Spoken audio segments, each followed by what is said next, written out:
అంటే తెలంగాణ ఛానల్ అనుకుంటారేమో, Telugu channel tea channel అండి. తెలంగాణ ఉద్యమం నడుస్తుంది, తెలంగాణ ఉద్యమం నడుస్తుంది, తెలంగాణ ఛానల్ అనుకుంటారని మనం అనుమానం వచ్చి హెచ్ఎంటీవీ మార్చాం. ఎన్డీటీవీ లాగా హైదరాబాద్ మీడియా హౌస్.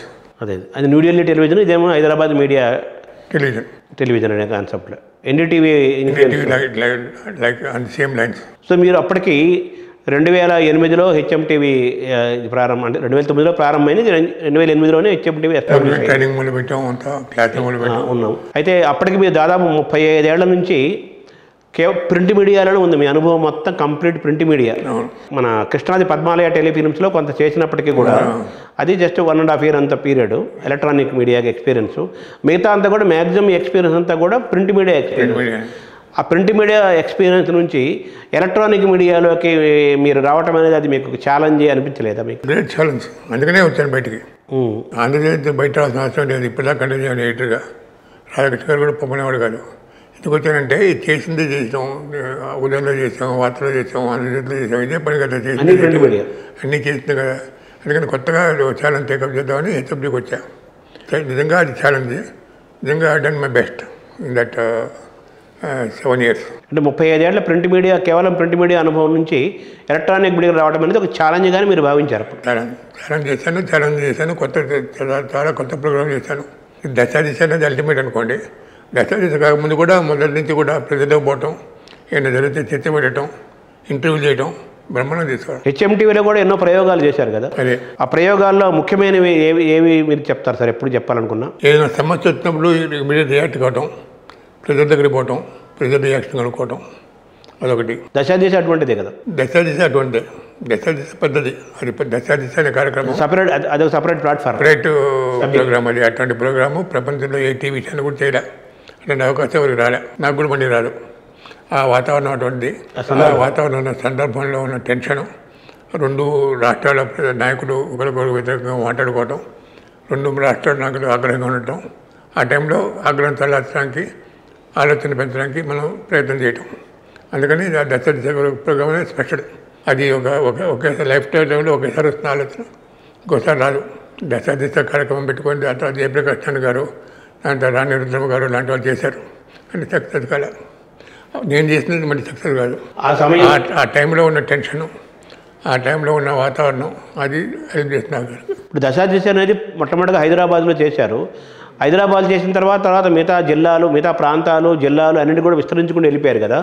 సో అది ఒక సవాల్గా స్వీకరించారా? మిగతా ప్లేస్లకు ఎందుకు తీసుకెళ్ళారు? హైదరాబాద్తో కాకుండా హైదరాబాద్లో చేసినప్పుడు Hyderabad it is huge success. అంటే సాయంత్రం 5 మొదలు పెడితే రాత్రి 11 దాకా నచ్చింది. అది దాంట్లో చేసినప్పుడు ఒక శ్రీకాకుళం జిల్లాకు చెందిన ఒక లేడీ పొలిటీషియన్, తిప్పురాని వెంకటరత్న అనుకుంటా, అదండి మూర్తి గారు మీకు హైదరాబాద్లో స్థానం కూడా ఉంది కాబట్టి ఇక్కడ పెట్టారు, మీ దమ్ముంటే విశాఖపట్నంలో విజయవాడ పెట్టినంది. అది ఆదివారం, December 28, 2009. ఆదివారం నాడన్న, అమ్మ మీరు అన్నారు కాబట్టి నేను వచ్చే ఆదివారం తిరుపతిలో పెడతా, పై ఆదివారం విశాఖపట్నం పెడతా, దాని తర్వాత ఆదివారం విజయవాడలో పెడతా, దాని తర్వాత వరంగల్లో పెడతా, దాని తర్వాత నెల్లూరులో పెడతా, దాని తర్వాత కరీంనగర్లో పెడతా, ఆంధ్ర ప్రాంతాలు పెడతామని, ఆంధ్ర ప్రాంతాలు మొత్తం పెడతాను, ప్రతి వారం ప్రతి జిల్లా కేంద్రాన్ని పెడతాను అని చెప్పాను. అట్లాగే మొత్తం అన్ని జిల్లా కేంద్రాలు మొత్తం 25 ప్రోగ్రామ్స్. హైదరాబాద్లో 3, హైదరాబాద్లో ఒకటి ఫస్ట్ ప్రోగ్రాము, దాని తర్వాత ఓల్డ్ సిటీలో ఒక ప్రోగ్రాము, దాని తర్వాత లాంపడ్డ ప్రోగ్రామ్, మొత్తం 3 ప్రోగ్రాంలు హైదరాబాద్లో, 22 ప్రోగ్రాం జిల్లాలో. ఆ ఛాలెంజ్ ఆవిడిచ్చిన సవాల్తోటి మీరు ఆంధ్ర ప్రాంతాల్లో, విశాఖపట్నంలో కూడా మీరు చేశారు. ఆ ఫార్మాట్లో ఏంటంటే, అంటే దశాదిశ గురించి ఒక ప్రత్యేకంగా ఒక ప్రోగ్రాం మాట్లాడుకోవచ్చు. ఆ ఫార్మాట్లో ఏంటంటే, ఇప్పుడు తెలంగాణలో కార్యక్రమం జరిగినప్పుడు ఆంధ్ర నుంచి ఒక మేధావి వచ్చి ఒక అరగంట మాట్లాడతాడు గెస్ట్గా. అరగంట మాట్లాడినప్పుడు ఇక్కడ వినాల్సిందే, మాట్లాడకూడదు. అట్లాగే ఆంధ్రలో ప్రోగ్రాం చేసేటప్పుడు తెలంగాణ మేధావి వచ్చి by Telangana state is bin demanded అని అడుగుతాడు. అప్పుడు ఆయన వినాల్సింది అక్కడ ఆంధ్ర ఎంత ఆవేశం, ఎంత కోపం ఉన్నా. అట్లా చేసాం. ఇక్కడ ఆంధ్ర నుంచి ఇక్కడ గోపి గారు వచ్చాడు, పోయింటే టైమ్స్ ఆఫ్ ఇండియాలో పనిచేస్తున్నాడు. అట్లాగే మిగతా నాయకులు వచ్చారు, ప్రొఫెసర్లు వచ్చారు, దాస్ గారు వచ్చాడు విజయవాడ నుంచి. అట్లా అక్కడికి తుకారాం గారు వచ్చాడు, బృందాన్ని వచ్చింది, ఓల్గా వచ్చింది విజయవాడకి. అట్లాగే అమర్ గారు, అరగోపాల్ గారు విశాఖపట్నం వచ్చారు, టి ప్రకాష్ గారు అక్కడికి వచ్చాడు, మన వి ప్రకాష్ గారు తిరుపతి వచ్చాడు, ఘంటా చక్రపాణి నెల్లూరు వచ్చాడు. అట్లా రకరకాల మెథడ్లు వచ్చారు, వాళ్ళు మాట్లాడారు, వాళ్ళు విన్నారు.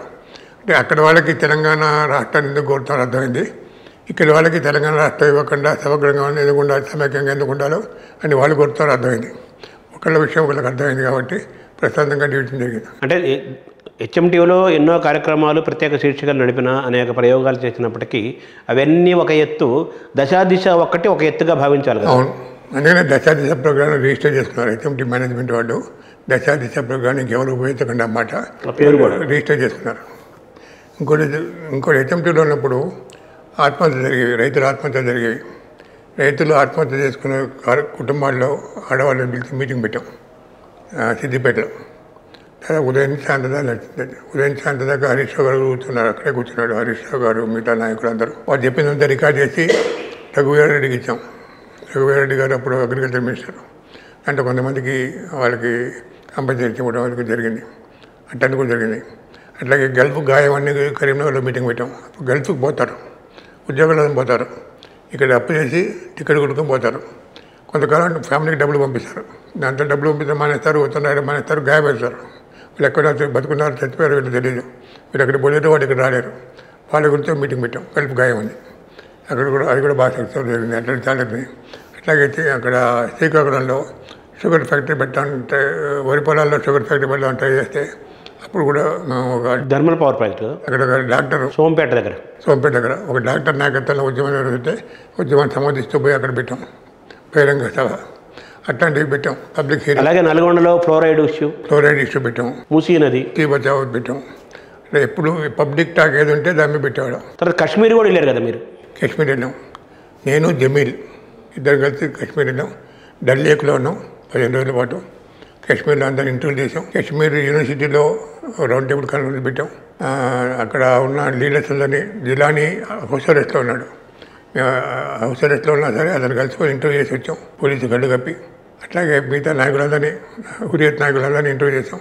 అది చాలా సక్సెస్ఫుల్ విజిట్ కాశ్మీర్. మీరు వార్తలు మండుతున్న తర్వాత కాశ్మీర్ వచ్చిన తర్వాత ఆ ఫుటేజ్ని 30 భాగాలుగా ఉపయోగించి 4 రోజుల పాటు వేసాం. 4 రోజుల పాటు వేసినప్పుడు నా కారు పడగొట్టారు, అద్దాలు కొట్టు పెట్టారు ఎవరు, ఏబీపీ వాళ్ళు ఎవరు కొంచెం రిజిస్టర్ లేక ఆయన కూడా ఆపలే, కంటిన్యూ చేస్తాం. 30 రోజులు కంటిన్యూ చేసాం. మండుతున్న కాశ్మీర్ మీద మండుతున్న మంచు కాశ్మీర్. తర్వాత మీరు దశాదిశ నడపటం అనేది ఒక పెద్ద సవాలు.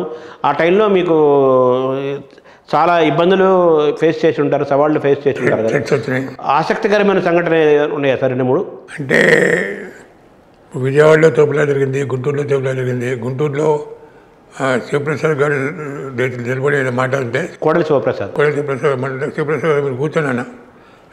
అంతేగాని మా ఊరు నన్ను ఏంటో వయస్తాంలే అట్లా గౌరవించారు. అంటే నేను అప్పుడు 10 ఏళ్ళు పనిచేయబట్టి ఆ ప్రాంతంలో నేను తెలుసు కాబట్టి నన్ను గౌరవించారు వాడు. అట్లా ఖమ్మంలో కుర్చీ పడింది, కుర్చీ విసిరేస్తారు ఎవరు, అట్లా జరిగినాయి. నెల్లూరులో అయితే చక్రపాణి చెల్లేకపోయాడు. అక్కడ సోమిరెడ్డి అనే నాయకుడు ఈ నక్సలైట్ సోమిరెడ్డి గారు తెలంగాణ యాక్టివిస్ట్ని ఎల్టీటీ వాళ్ళు కాల్చి చంపాలన్నాడు. అప్పుడు చక్రపాణి చెల్లేకపోయి 1 గంట వీరంగం వేశాడు. అదొక హైలైట్ అక్కడ. అది కూడా బాగా జరిగింది. అది విన్నారు, మిగతా వాళ్ళు విన్నారు. సోమిరెడ్డి గారు కూడా విన్నాడు. వినటము అది అంటే మన మీద గౌరవంతో ఉన్నారు, అది ఇంపార్టెంట్. కోడలి శివప్రసాద్ లాంటి వాళ్ళు కూడా మీరు కూర్చోమనగానే కూర్చున్నారంటే అదొక ఉదాహరణ. అదే. సో దశాదిశ తర్వాత ఈ శ్రీకృష్ణ వాళ్ళు కూడా కమిటీ వాళ్ళు కూడా వాళ్ళకి మొత్తం ఫుటేజ్ ఇచ్చాము, తీసుకున్నారు, ఎక్నాలజీ చేశారు. రాజమౌళి ఈరోజు చాలా పెద్ద డైరెక్టరు, చాలా పెద్ద పేరు, ఈరోజు మొత్తం ఆయన ఇంటర్నేషనల్ ఫేమస్. అటువంటి రాజమౌళిని యాంకర్గా కూడా మీరు కమాన్ ఇండియా ప్రోగ్రామ్ చేయించారు కదా. యాక్చువల్గా ఫస్ట్ దానికి ప్రకాష్ రాజ్ వచ్చాను. ఆయనకి వచ్చి ప్రోగ్రామ్ గురించి చెప్పాను. ఆయన నేను చేయలేను అన్నాడు, ఆయన వెళ్ళిపోయాడు. నరేష్ అని మా కడిగి నరేష్ ద్వారా రాజమౌళి గారిని అప్రోచ్ అయినాం. రాజమౌళి గారు ఒప్పుకున్నాడు.